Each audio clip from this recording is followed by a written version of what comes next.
Welcome back to This Week in Film. It's the weekly podcast where we get together to talk about the movies we've seen over the past 7 days. I'm Nick Panunto, joined as always by Midwest Matt Lauer. Matt, how's it going? Going all right, Nick. How are you? I'm doing great. I saw one movie this week. Did you see any? Role reversal. I saw 2. Oh, okay. How exciting. Which one did you see? I saw the 1988 Tom Cruise Cocktail. Oh, wow. Yeah. All right. I saw the Autopsy of Jane Doe. What?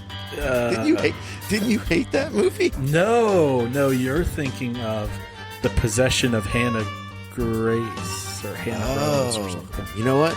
I think Ray Radaminki watched the movie you're talking about way back when it came out in the theaters. Ah, I didn't even know this was in theaters, so that's news to me. And then I watched a movie called Ravenous, no way! Not the 1999 one.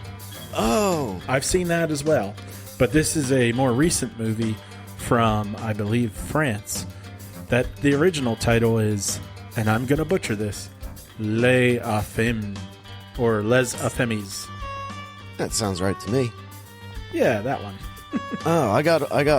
I almost watched Ravenous the other night, but it was like too long for what I was looking for, so I didn't watch it. I ended up not watching anything. This one? No, the American one. The Guy Pearce one? The Civil War, yeah, because I've never seen that, but have always wanted to. It's an interesting movie. Yeah. I guess you can start, since you saw more. Oh, okay. We'll turn it into a cocktail sandwich. Cool. I'm going to say cocktail a lot. Just make sure you give it extra on the cock. Anyway. Yes. I was also, I remembered the other day, one of the other movies was that I kept suggesting you watch, aside from Get Out and the one you actually watched, The Descent. And that is Upgrade. You still need to watch Upgrade. Right. Yeah, I still need to watch Upgrade. All right. So that was Matt bangs his head against a wall corner. And now we're going to move on to the Autopsy of Jane Doe. And I have very few notes on this, but I watched this movie with my sister, who was, and Karina. And my sister was in from California. The Sunshine State. A lot of this, is it? Is that what that is? No, I think that's Florida. California, the earthquake state. Wow, we sound high. We should probably record during the day. So anyway, it's night again because we wanted to recapture last week's magic. I hope there are no new listeners this episode. Because we will have already lost them. Okay, so the Autopsy of Jane Doe. It's a little movie about 2 guys, a father and his son, who are coroners. Well, the father's a coroner, and the son is sort of his assistant who is going to coroner school. Sure. Yeah. Early on, you discover that he is not so interested in becoming a coroner. You get this in a conversation with his girlfriend, and it's not really all that relevant, so don't worry about that too much. Well, I imagine getting into the coroner business has got to be a passion. It can't just be something you half-ass. Well, this one's been handed down throughout the family line. That's even worse, I think, because now you're pressured to do it. Oh, yeah, there's all sorts of pressure implied. It's not very relevant to the plot, but, you know. They wanted to give the characters some fleshing out, I suppose. What is relevant to the plot, or what is the plot, is that a young lady comes in on a stretcher because she's dead. Oh. As you might expect, she's unidentified, i.e. Jane Doe. Oh, got it. Okay. Now we got our title. They're going to do an autopsy on her. There's the rest. She is... I mean, you probably would figure this from the fact that it's an autopsy, but like it's definitely something that comes up a lot throughout the movie.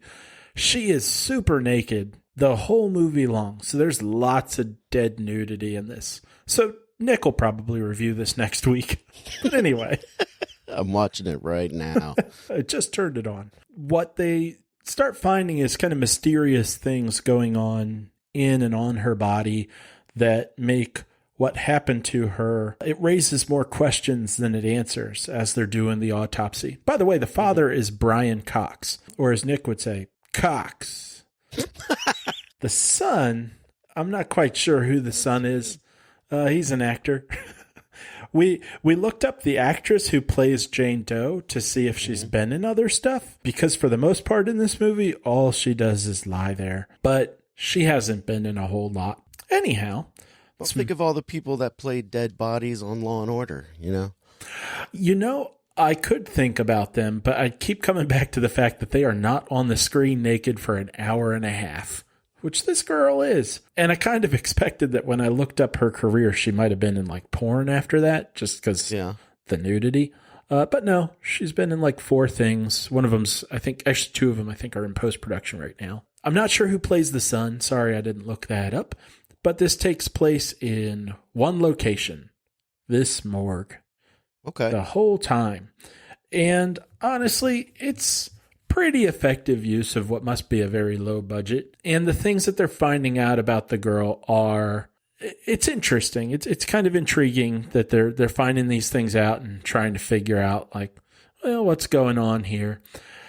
But there are some issues with this movie. You got to ask yourself a lot of questions as to like why there are no stairs to get out of the basement that they're in. And there are a couple of like twists and turns, but they don't necessarily do a ton. It's not especially once you get about halfway into the movie, it starts to kind of lose its thread.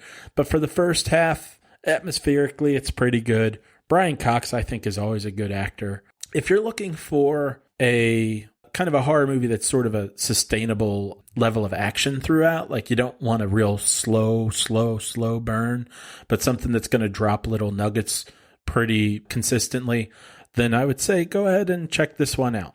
It's not the best horror movie there is, but it's not bad. So I just looked up this movie on our website, thisweekinfilm.com, to see when Ray talked about it. And it was Ray way back in episode 50. And I'm trying to remember, but I'm pretty sure Ray did not like this movie. But I don't remember. So listeners at home, you listen for me and tell me what I remember. But I looked at the poster, and Emil Hirsch is the other actor besides Brian Cox. And he's the dude from Into the Wild. Oh, God, I wanted him dead the whole time. In Into the Wild in this movie. You know, I wouldn't have cared if he was gone pretty early in this movie, but in Into the Wild, I was just like, this guy is intolerable. And I know it's based on a true story, and I'm going to assume that the real guy in real life was much more tolerable than the guy in the movie. I doubt it. Don't. Ouch. I really enjoyed that Into the Wild movie, but I was like, F this guy. Screw this guy.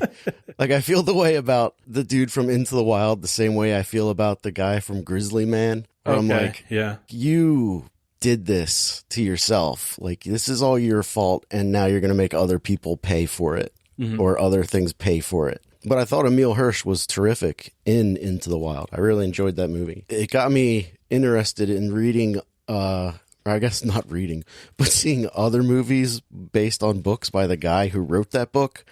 And that's a road you don't need to go down. Yeah. I guess he made a wrote a mountain climbing book, and they made a terrible movie about it that they're actually trying to remake or whatever. But that's all I know. Getting back to your movie you just discussed, The Autopsy of Jane Doe, can we get into spoilers for it? If you want to. Because I've got no intention of ever seeing it, but if the listeners at home were thinking that it was safe to continue listening because they were going to watch it this weekend, spoiler alert. So, Matt. Yes. This girl, I guess she comes back to life. Yeah. Why? Well, okay, so what you find out, so throughout the movie, they are finding scars inside of her body, and like her lungs are all burned out. And then there's like all this stuff tattooed underneath her skin. And she's not damaged on the outside at all. And so they're like, what's going on here? Why is all this stuff here? And then at some point they start to question, like, why is she torturing us? And so what they figure out at some point is that are they trapped in the morgue with it? Yeah. She's like setting the place on fire and slashing them up on the inside and breaking their ankles and stuff. This is actually all happening to Brian Cox, not to his son. And Pretty sure all those things are basketball terms. Well, it does turn out that she's a basketball fan and a poet, and she's trying to take the metaphor. I don't know if you're telling a joke or not. Oh, yeah, no, I'm just kidding. No, not at all. So what it turns out to be is that she has been kind of throughout centuries, I think, doing this to people. She was killed as a witch, and all these things were done to her. And so she's been doing this to people generation after generation after generation. And finally, Brian Cox is like, you know what? What can I do to help? And so he sort of sacrifices himself. And then she does all those things directly to him that she was going to do anyway. But he does it voluntarily. So it's kind of like he makes up for the sins of the people who killed her. And then she's satisfied. And I'm trying to remember at that point, I don't think she comes to life, but her body. Oh, wait, maybe she does. Her body definitely goes back into like her eyes are no longer cloudy. And because they've done this whole autopsy to her, they've cut her open and stuff. Her body heals back up. I don't actually know. I think she walks away. Like she disappears. She's not on the table anymore. So I think, yeah, she comes back to life. Now, she gets brought into this morgue. Was she alive before the coroner department brought her into the coroner station? No, at no point in the movie is she actually alive. You don't see her pre-autopsy. You do see she gets discovered at the beginning of the movie in the basement of a house, and then she's brought into the morgue. But in the so she just been dead body, just kind of going through the years? Yeah, and I guess torturing people around her. So this part's a bit unclear because at the beginning of the movie, there's some guy who's shot himself in the house that she's in the basement of. But that has nothing to do with the witch stuff. It has nothing to do with the things that were done to her. So that part falls a little flat. The best part of this entire movie, and if you're still listening but you don't want the best part spoiled, come back in 15 seconds. The best part of this movie is when the younger guy's girlfriend, for some reason, has, and in some way, I don't know how, managed to get into the basement where they are, and they're trying to escape through this elevator that doesn't work. And Brian Cox jumps out and kills her with an axe. What? And then realizes that she's his girlfriend. And he's like, "Oh, son, I'm sorry about that." They got her. Yeah. The last experience that I had with a coroner in a movie was in the now This Week in Film classic film Betrayed. And in that movie, the coroner, his department, basically, you say that we're seeing the insides of this lady throughout the movie. Did it look like a pile of rice with hamburger patties on top of it?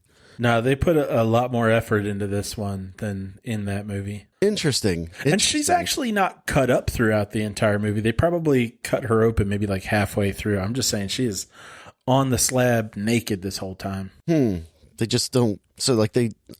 All right, whatever. It takes them a while to get around to doing the actual autopsy. But once they do, there is a moment where they take out an organ that seems to just pop right out, like it's Operation or something. Or like Mr. Potato Head. But for the most part, the autopsy stuff looks pretty good. What kind of Mr. Potato Heads did you have? I had a dark childhood. Here's my bucket of parts. I mean, isn't it just a potato and a bucket of blood for everybody? Here's his potato and his kidney. You get a potato and a bucket of blood. You cut it open and organs fall out. What don't you understand? And then you have dinner. Yeah, you cook it up, slice up the potato, and you got fries. Food. Blood all over. Boy, this is a weird episode we got going on here. It is that spooky time of year. All right. Is that all you have for Autopsy of Jane Doe? Yeah. All right. Well, then allow me to take you on a journey back to the wonderful year of 1988. It's 5 years since Tom Cruise was in Risky Business. It's been 2 years since Tom Cruise was in Top Gun. And my God, does he have gorgeous hair. This entire movie, every scene that Tom Cruise is in, he's got the most beautiful hair you have ever seen. And it's different in every scene. Sometimes it's feathered, sometimes it's gelled, sometimes it's moussed. And it is just gorgeous. Tom Cruise's hair is my favorite character in this movie. It sounds like it. This movie starts off with a bus driving down some road in a rural area, and a police car is coming up behind it real quick. And inside the police car are like 10 guys, and they're all having a grand old time. And for some reason, this police car also has a moonroof, or it's a convertible, or I don't remember. What? Yep. And I don't remember that. Oh, have you seen this? Oh, I saw it a while back. Oh, okay, great. So Tom Cruise keeps standing up out of the police car to like wave at the bus to pull over because that's his bus and he wants to get on it. And I guess he's in the military or something, or he just got discharged from the military because there's military guys around and they're all like, "Good luck in New York City, Tom Cruise." And he's like, "Thanks, guys. I'll never forget you." And then he forgets all of them. And he gets on a bus to New York City. He goes to some corner bar in Queens, New York that's owned by his uncle. And he's like, "Hey, Uncle Pat, how's it going?" And he's like, "Hey, kid, way to be in the army or military or whatever unclear method of service that you did. Welcome back to New York." And he's like, "Thanks." And he's like, "So I imagine you're going to be a bartender here and get a girl pregnant and and start your life that you're going to hate for the rest of your life." And he's like, "No way, man. I saw Wall Street," because Wall Street came out the previous year. Wait, does he actually reference having seen Wall Street? No, but the movie does constantly. Tom Cruise wants to become a millionaire, and the quickest way to do that is to get a job on Wall Street, because it's the 80s, and Reaganomics is taking off, and greed is good, and being an intellectual is bad. Wait, Tom Cruise took place in the 80s or 2019? Right. And so Tom Cruise tries to get a job all over, I guess, Manhattan. I don't know how New York works, but he's all over Manhattan and Wall Street, and he's getting turned down for jobs left and right because his military service, which they don't really reference, because he's got no experience to do anything. Nobody wants to touch him at all. And so he's like really dejected. So when everyone's depressed, they go to a TGI Fridays. So he goes into this Fridays because there's a help wanted sign on the door. And he's like, "Well, I got to get a job." Wait, so is it actually a TGI Fridays? It sure is. They had those in the 80s? That's what I said. I was like, I wonder if this is the first TGI Fridays. Wow. I didn't do any research on it, but that's okay. So Tom Cruise goes in this bar, and there's this English guy who looks like he's 50 years old. Tom Cruise is like, "Hey, I want a job." And the English guy's like, "Hey, we're going to be best friends." And Tom Cruise is like, "Okay, can I have the job?" And the guy's like, "Yeah, best friend." And Tom Cruise is terrible at being a bartender. But the next day, he's the best ever. But he doesn't want to be a bartender. He still wants to become a millionaire and work on Wall Street. So he starts going to college. And apparently, in college, everyone who goes to college is 50 years old. So there's two main rules that I figured out while watching this movie, and that's no men are allowed to be as close to being as good looking as Tom Cruise.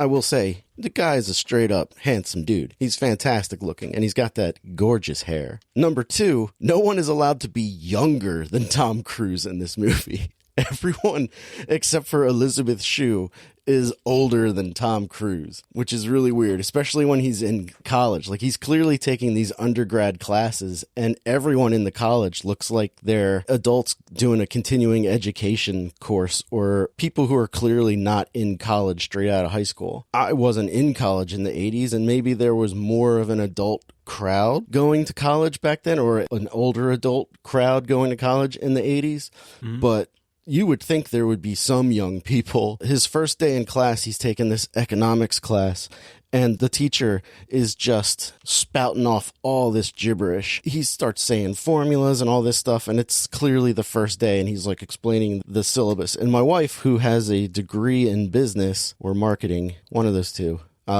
she this segment will be edited. My wife, who has a degree in business, There you go.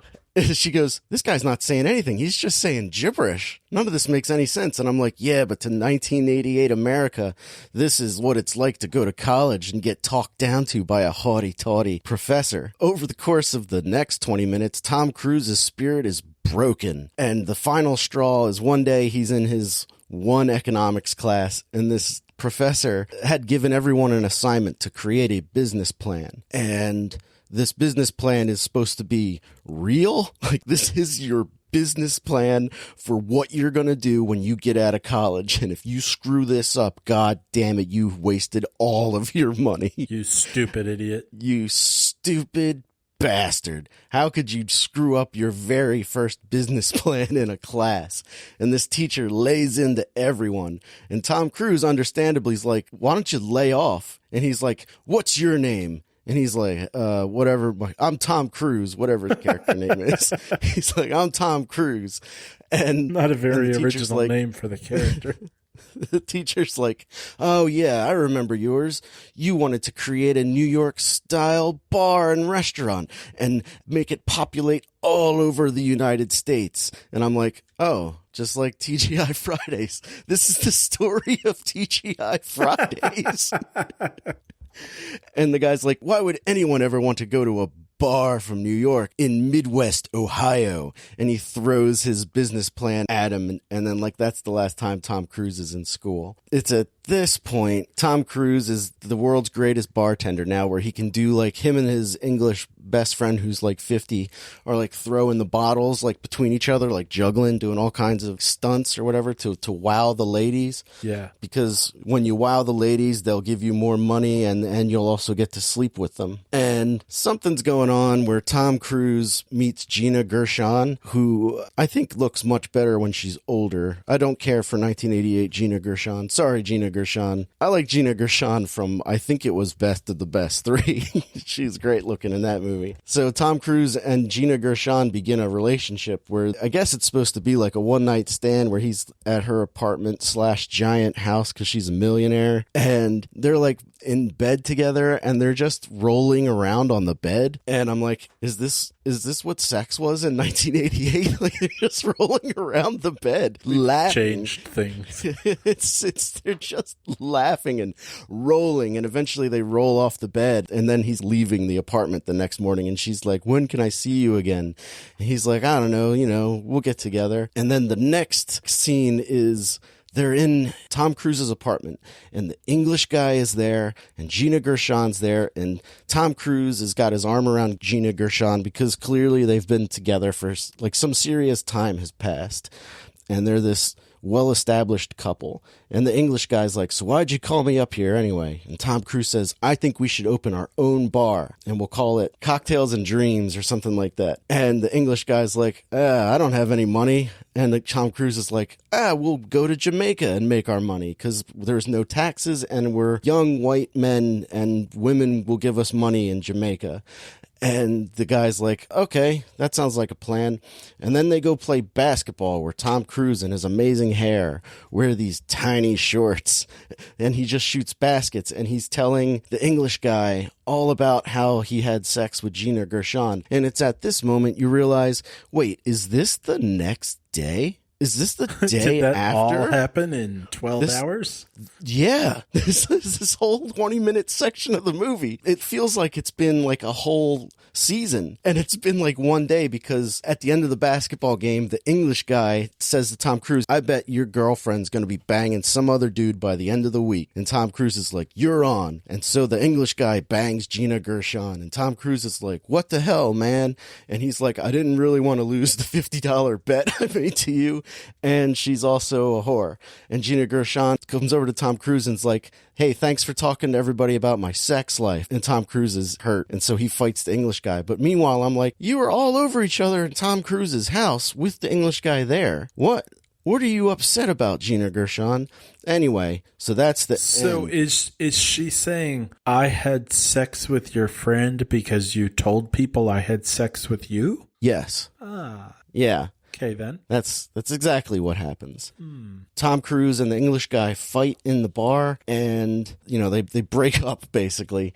And it's 3 years later. We're in Jamaica now. So 12 hours gets 20 minutes of the movie.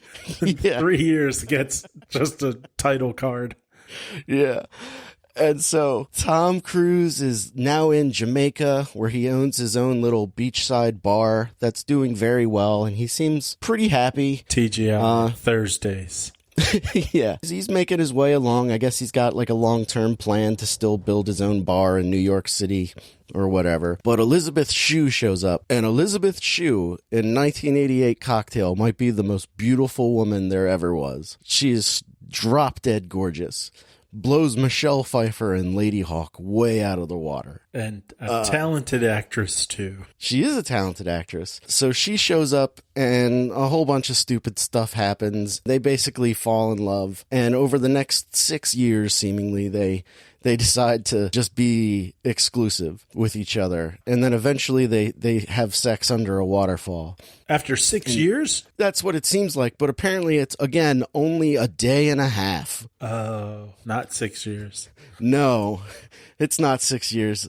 It's really unclear how much time Elizabeth Shue is in Jamaica, because they do everything there is to do in Jamaica together. They go swim and have sex under the waterfall. They wrestle on the beach. They have like some sort of karate contest with each other on the beach. What?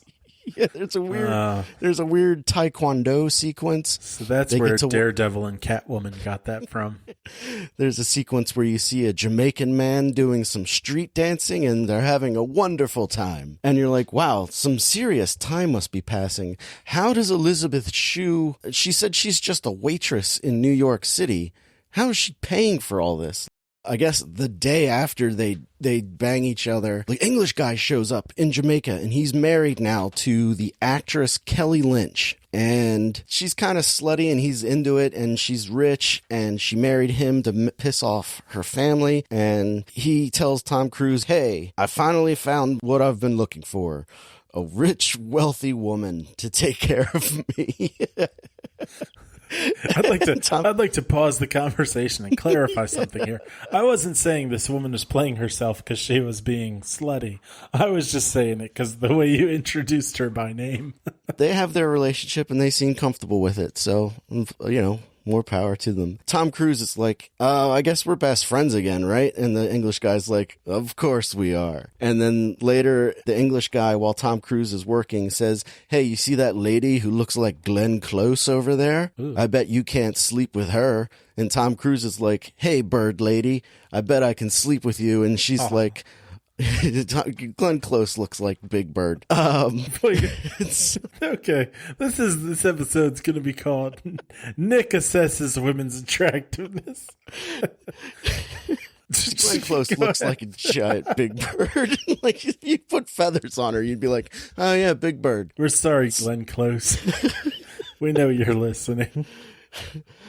Wonderful actress. She's a phenomenal actress. Oh, don't try to make up for it now. I'm not making up for anything. She's a fantastic actress. She looks like a giant bird, especially in the 80s when she had that curly hair that this lady also has. Like birds, too. Yeah, well, it looks like feathers. Tom Cruise is like, hey, lady, can I become your boy toy because you're wealthy? And she's like, yeah. And she takes him home and they bang. But while they're leaving the bar that night, Elizabeth Shue, who's happy, sees them walk off together. And she's like, oh, no. And then she leaves and goes back to New York City. And Tom Cruise is like, City. Oh, yeah, the home of all the delicious salsa. Tom Cruise goes to find her the next day, and she's left. And he's like, oh, no, why would she leave? And so Tom Cruise is like, well, I guess I'll go back to New York City with this lady and give her all my marketing ideas. You mean they're in the same city? Oh, yeah. It's the city that never sleeps, man. There's always something going on. Boy, this is good writing. It sure is. Tom Cruise goes back to New York with the rich bird lady, and he's like, hey, can I tell your marketing team my marketing ideas? And she's like, shut up. Let me just show your pretty head of hair around town. And Tom Cruise is like, I don't. Just in case you don't know where this is coming from, Nick is what we would call follically impaired. There's a root to this hatred. There's so much I would do to have a head of bird hair. If I had Glenn Close's haircut, in the 80s, I'd be so happy. Oh, my. Tom Cruise is getting showboated around by the bird lady, and he doesn't like it. And then there's this weird domestic assault sequence where she slaps him while he breaks up with her. He, like, runs up on her like he's going to punch her in the face, and she screams, no. And you're like, I'm really uncomfortable. And then Tom Cruise is like, I already moved my stuff out of your apartment. And she's like, oh. Well, that's weird. And as a viewer, you're like, yeah, that's really weird. And the next day, he goes to get back together with Elizabeth Shue, who's just beautiful. Wait, did he know that she was in New York? Oh, yeah. She tells him where she... each other? No. During their 6 months together on the island, that took place over a day, she told him that she's a waitress at some coffee shop. And he's like, oh, yeah, the home of the delicious Danish, where it, like, gives you diarrhea or something. Okay, and she's like, yeah, so he had that's a way us. to remember where she is. Okay. Yeah. So he goes there, gets a table, and she sees him, and she's like pissed off. And he still doesn't know that she knows that he ran off with the bird lady that night. And so he's like, hey, can I just apologize? And I'm like, apologize for what? You don't know that she knows. You don't know what you did. Yeah, what are you trying to apologize for? And then she pours food all over him. Cool. And then he basically stalks her for a couple of days until she decides to bring him to her apartment so he can apologize for something. And they get up to her apartment, and I guess she's a painter because she's got art all over the place. And he's like, hey, this is mostly your fault. And she's like, what? And he's like, yeah. And she goes, oh, yeah? Well, I got bad news for you, buddy. I'm pregnant. And he's like, oh, my God, is it mine? That's literally what he says. Uh-huh. And she's offended, and he's like, well, maybe we can work things out. I want to be in the baby's life. He's trying to do the right thing a little bit and still blaming her for all their problems that they've had. And she's like, I want you to leave. And he says, you only brought me up here to kick me out, didn't you? And she's like, basically, this movie's got 10 extra minutes to fill. Oh, God. And so he leaves, and then he comes back the next day, banging on her door. And some lady says, she's not here. She went to go live with her parents on Park Avenue.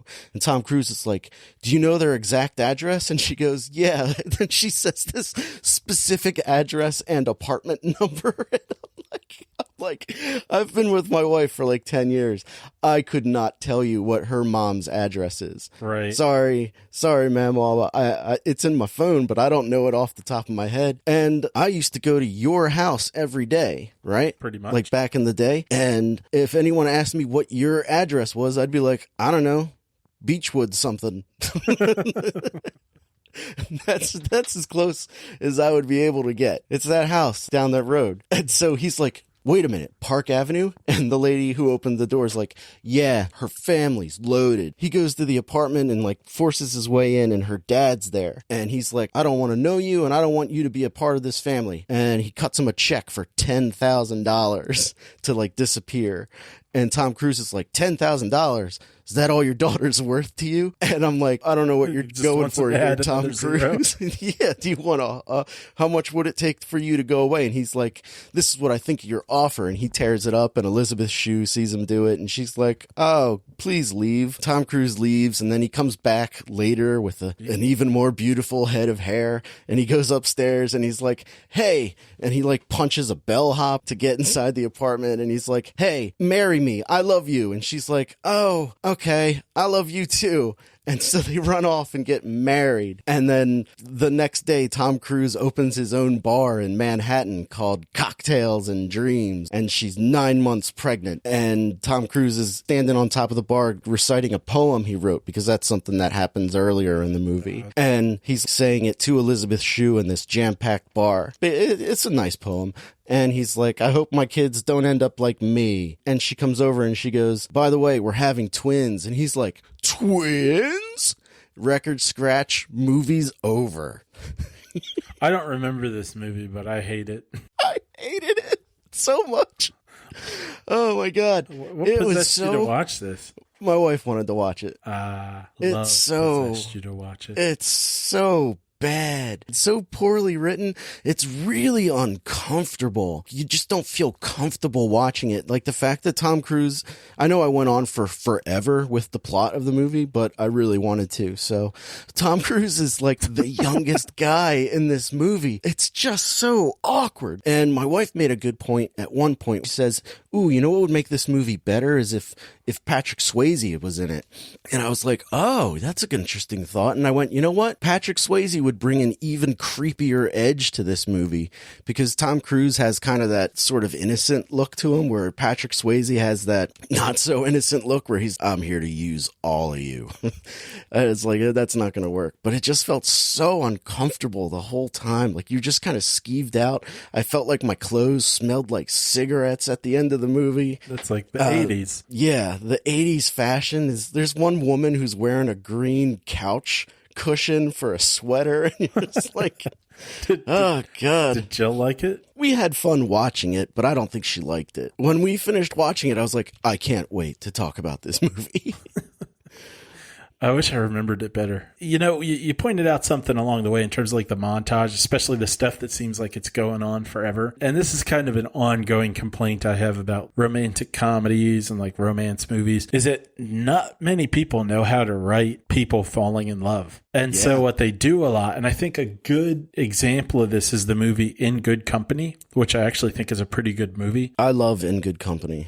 Except for them kind of falling in love with each other. It's like, hey, here's some character stuff that seems pretty well established. But then when it comes time to show them fall in love, it's like, here's a montage. We do not know what people being attracted to each other and falling for each other actually looks like. Yeah, that's totally true. Maybe that's why people like Titanic so much. They don't montage through the falling in love part. Yeah, the whole movie is that. Well, and the sinking boat, but yeah. There's a boat? Yeah. Watch it again. You'll see. All right.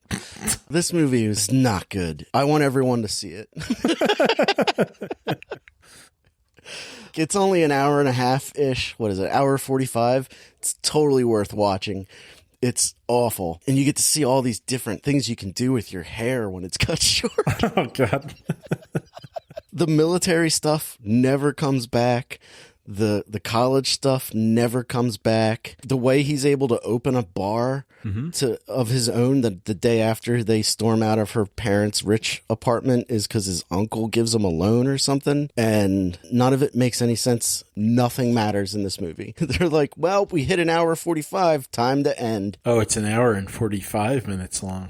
But I will say that this movie did premiere the day before my birthday in 1988. So it's got that going for it. You weren't born in 1988. It was the day before my birthday, though. Oh, I see. in that particular year. Yeah. Sorry. Misunderstood. I mean, for my 7th birthday, I could have gone to see Cocktail. The movie does live on Tom Cruise. I think he's a phenomenal actor. And in this movie, it's terrible, but he carries the whole movie on his shoulders. I think he's in every scene. And he does a great job with crap. He gives you a character you can care about. And I mean, for all the weirdness that Tom Cruise of today is, I still think he's a phenomenal actor who puts out quality stuff. You know what? I think I just realized why I don't remember this movie. I think I saw Risky Business, not Cocktail. Oh, really? Risky Business is the one with the prostitutes, right? Because I've never seen that. Because I saw the one with the prostitutes. So, yeah. Yeah, that's Risky Business, yeah. Rebecca De Mornay is in it. Yeah, my wife says that she's naked throughout that whole movie, too. I don't remember that, but I know she was in it. Watch this when you have some time, because it's pretty terrible. So you watched another movie this week. I did. I watched a movie available on Netflix called Ravenous, or LesAffamés. It's from 2017, so don't confuse it with the other Ravenous. And the plot of this movie is zombies. Oh, French zombies. Yep, and that's the plot. Oh, did this movie have subtitles and all, or is it? It did have subtitles. And basically, throughout the movie, you're really just seeing people run from zombies. I mean, really, that's pretty much it. Were any of them dressed like mimes? No. Oh. Were any Are of you the asking zombies... because it's French? Yeah. Yeah, all of them, the way you kill them is to stab them through the face with a baguette. Can you trap any of them in invisible boxes? I don't think so. Were any of them wearing berets? Yes. Actually, there is a guy in it that's wearing a beret. Yeah, no, it's a French film. Yeah. So this movie has pretty good dialogue, I think, anyway. Like, when it's foreign, I think there's a degree of leeway you give the dialogue if it sounds strange. Absolutely. Because it's like, oh, you know what? They're not speaking my language, so it shouldn't sound very natural to me. I often think when I'm watching something like that, I go, oh, the translation must just be terrible. It must sound so much better in the native tongue. But in this, the acting seems very good. So it's really easy to believe that, this is actually pretty natural dialogue. There are a few characters who tell jokes in the movie, and those seem to fit because the acting is good. It seems like they're genuinely laughing at their jokes and getting along well. I wish there was more for me to tell you about the plot, but it's just a few different people kind of sort of picking up other people and ending up kind of coming together and then running from zombies, and that's really it. Does it start pre-apocalypse or post-apocalypse? Post. Oh, okay. Yeah, it's already been going on, and, it leaves you to figure out the universe as you go, which I like. I like kind of filling in the gaps along the way and trying to figure out the rules. However, the zombies in this movie are interesting because they seem to be somewhat intelligent.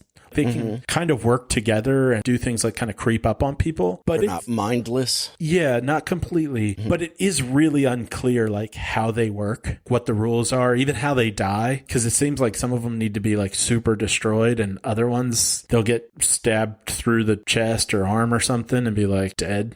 So it's really unclear as to like how the mechanics of the zombies really operate. The people are good actors, but some of the things that they have them doing don't really make sense. Having windows open in the cars, even though the zombies could just jump right through a window. There's one character who keeps popping up throughout the movie, and like he's walking alone by himself down this road, and the other characters keep running into him, but they just keep leaving him walking along the road on his own, and he seems fine with that. And it's not something that really works in terms of just like, oh, this is how this universe works. There's no explanation for it at all, and there's not even a suggestion as to why that's the way he and they handle it. And they do know him. It's pretty clear that they've got a backstory together. He keeps popping up and kind of jump scaring them, which is, I guess, to jump scare the audience, but also to scare the other characters. And even that's kind of dumb because it's like he's making all sorts of noise, but at the same time, he's also walking down this road where he can be seen easily, and it appears as though not a single zombie has even noticed his existence. Okay. Do they refer to zombies as zombies? Do they live in a world where people are aware of zombies before zombies? Yeah, I'm not sure they refer to them as a thing. Yeah, I don't know that they ever actually name them or really say much about them. When people are talking to each other, I think they're talking more about what they need to do than they are explaining anything about the creatures. What's the goal of the movie? Is it just surviving another day? Is it just a couple days in the lives of these survivors? It seems like they're trying to get somewhere, but really, yeah, it's pretty much just kind of following them around as they try to survive. There is a good scene with the guy who keeps popping up, and even though the character doesn't really make sense and it's kind of dumb that he's there, there is one scene where it's like, oh, that was pretty interesting. I won't say more about it than that, but you'll know it when you see it if you watch this movie. Okay. When you get to the end of the movie, it seems like the movie finally gets to where it's going, but then it's really unclear as to like what's actually happening. My sister turned to me a couple times and was like, what is happening? And I'm like, I don't know. I don't understand this. And for instance, in this, I don't think it's a spoiler. It's more like not spoiling something, that these zombies keep doing something with chairs, and at the end, you still have no idea why. Oh. It's like, what was that about? It seemed to be the punchline, and I don't have any clue. And if you watch it and you figure it out, by God, please tell me, because I don't know what that was about at all. Okay. And I really don't have that much more to say about it. There's, even if I wanted to spoil stuff, there's not much for me to say other than here's who dies and here's who doesn't, because there's not much of a plot. Are there good effects? Like, is it well made? You know, I think so. I think it's a pretty good looking movie. It's probably on a pretty low budget, but it's all outside for the most part, running through fields in the forest and stuff. So in terms of any of the blood or gore or whatever, it all was pretty good. Oh, that's good. Yeah. A pretty decent horror or zombie movie, or? Yeah, I would say it's probably around like the 28 Days Later kind of level of good. Wow. 28 Days Later for me is first half of 28 Days Later or the second half? Well, that's what I was going to say. For me, 28 Days Later, the downfall is when it starts getting preachy. And this movie, the downfall is really the last few minutes where you're like, wait a minute, what is actually happening in this moment? But it doesn't really spoil the movie because it doesn't change much. Right. It just leaves you going, okay, I guess that didn't exactly go anywhere in particular. Okay. Yeah. All right. Well, is that all you got for that movie then? I think it is.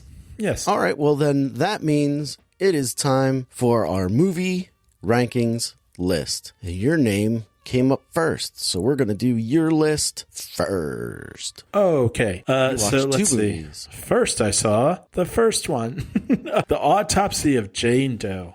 Right. And in my list, that's going to go between Fire, The Greatest Party That Never Happened, and Crawl. Okay, so that's going into your number 45 spot. How many stars? Hey, how many stars would you give it? How many stars would I give what? Oh, The Autopsy of Jane Doe.